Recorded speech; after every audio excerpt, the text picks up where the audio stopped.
আলাইকুম। একটা কথা আছে, রাখে আল্লাহ মারেকে। যদি ইরানের ফলোয়ার হয়ে থাকেন ভিডিওটা শেয়ার করবেন, কারণ এই যে দীর্ঘ রক্তক্ষয়ী যুদ্ধ হলো, পুরো ইরানকে অনেকটা আপনার ধ্বংসস্তূপে পরিণত করার চেষ্টা করা হলো।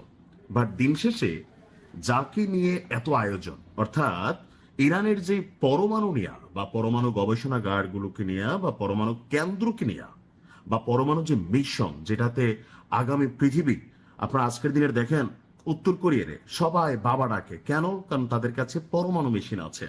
আপনি দেখেন পাকিস্তানকে ভারত বাবা ডাকে, আবার ভারতকেও পাকিস্তান কাকা ডাকে কেন? কারণ মেইন কারণ হচ্ছে তাদের প্রত্যেকের কাছে পরমাণু আছে। রাশিয়াকে সবাই দাদা ডাকে কারণ তাদের কাছে পরমাণু আছে। আরব রাষ্ট্রগুলো কারোর কাছে কিছু নেই, ভাড়াতে হাওলাতে নিয়ে আপনার তারা চলে। সেখানে ইরান যখন এই পরমাণু স্থাপনা বা পরমাণু কেন্দ্র তৈরি করলো, তখনই কিন্তু পশ্চিমা বিশ্ব এতদিন যেটা করার সাহস পায় নাই, ট্রাম্প তিনি আসার পরে ঠিক একই কাজ করে বসলেন। তো দীর্ঘ এই রক্তক্ষয়ী যুদ্ধ, এত আয়োজন, বিলিয়নস অফ ডলার ক্ষতির পরে ইরানের আসলে কতটুকু কি করতে পারছে আসুন দেখি। গেল দুদিন আগে আমাদের শ্রদ্ধেয় নেতা তার শেষকৃত্য অনুষ্ঠান হয়েছে, সারা পৃথিবী দেখেছে তার প্রতি মানুষের ভালোবাসা কত। এখন সম্প্রতি ইরানের পরমাণু প্রকল্পগুলোর বর্তমান অবস্থান কি, যেটা আমেরিকা অনেক ক্ষেত্রে দাবি করছে গুড়াই দিছে পুরাই দিছে, আসুন দেখি। চাঞ্চল্যকর তথ্য প্রকাশ করেছে পশ্চিমাদের গণমাধ্যম, অর্থাৎ আমেরিকারই গণমাধ্যম সিএনএন। ইরান পরমাণু স্থাপনাগুলোকে অনেকাংশেই পুনর্নির্মাণ করে ফেলেছে। অর্থাৎ যে ক্ষয়ক্ষতিগুলো হয়েছে সেটাকে পুনরায় রিবিল্ড বা রিকনস্ট্রাকশন অথবা পুনরায় গঠনের জন্য যত ধরনের প্রক্রিয়া আছে সবার চোখের আড়ালে তারা কিন্তু এই কাজগুলো চালিয়ে যাচ্ছে। স্যাটেলাইট চিত্রে ইরানের পরমাণু স্থাপনায় পুনর্নির্মাণের আপনার দৃশ্য উঠে আসলো। প্রতিবেদনটি বলছে ইরান তাদের পরমাণু স্থাপনাগুলোকে পুনরায় নির্মাণ করছে।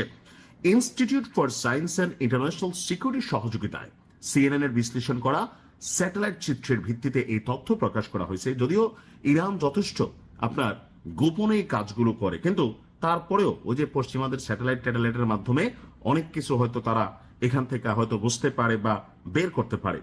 প্রতিবেদনে আরো বলা হয়েছে এসব চিত্রে এমন ইঙ্গিত মিলেছে যে ইরান জুনে যুক্তরাষ্ট্রের সঙ্গে স্বাক্ষরিত সমঝোতা স্মারক লঙ্ঘন করে থাকতে পারে। এটা হইতে পারে নতুন একটা যুদ্ধের জন্য এই প্রতিবেদনটা। এমনকি চলতি সপ্তাহের শুরুতে প্রেসিডেন্ট ট্রাম্প সমঝোতা শেষ হওয়ার যে ইঙ্গিত দিয়েছে, এটা একটা কারণ হচ্ছে ইরান তাদের পরমাণু স্থাপনা রিবিল্ড করছে। প্রতিবেদনে পারচিনের, অর্থাৎ একটা স্থান ইরানের পারচিন, সেখানে একটা স্থানের কথা তারা বিশেষভাবে উল্লেখ করেছে যেখানে পারমাণবিক অস্ত্র তৈরির জন্য ব্যবহৃত বিস্ফোরক উপাদান ইরান মজুদ করে রেখেছে বলে ধারণা করা হচ্ছে। এছাড়া ফেব্রুয়ারিতে ইরানের বিরুদ্ধে যুক্তরাষ্ট্র ইসরায়েলের যুদ্ধ শুরু হওয়ার পর ওই এলাকাটিতে যুক্তরাষ্ট্র এবং ইসরায়েল একাধিকবার অভিযান চালালেও তাদের যে পারমাণবিক মেশিনের যেটা হার্ট, হ্যাঁ, সেটার কিন্তু আসলে তেমন কোনো ক্ষতি করতে পারে না। আমরা তখনও দেখছিলাম যে বলা হচ্ছিল যে ইরান তাদের পারমাণবিক যেই মানে মেশিনগুলা বা ধরেন যেই মানে উপাদানগুলো সেগুলোকে তারা আগেই সরিয়ে রেখেছিল। এমনকি সিএনএন এর একজন বিশ্লেষক তিনি বলছেন, আমরা দেখতে পাচ্ছি ইরান ওই স্থানটি মেরামত এবং পুনর্নির্মাণের জন্য অনেক দূর এগিয়ে গেছে। অভিযানের ফলে বা হামলার ফলে তৈরি হওয়া গর্তগুলোর উপর অস্থায়ী ঢাকনা বসানো হয়েছে।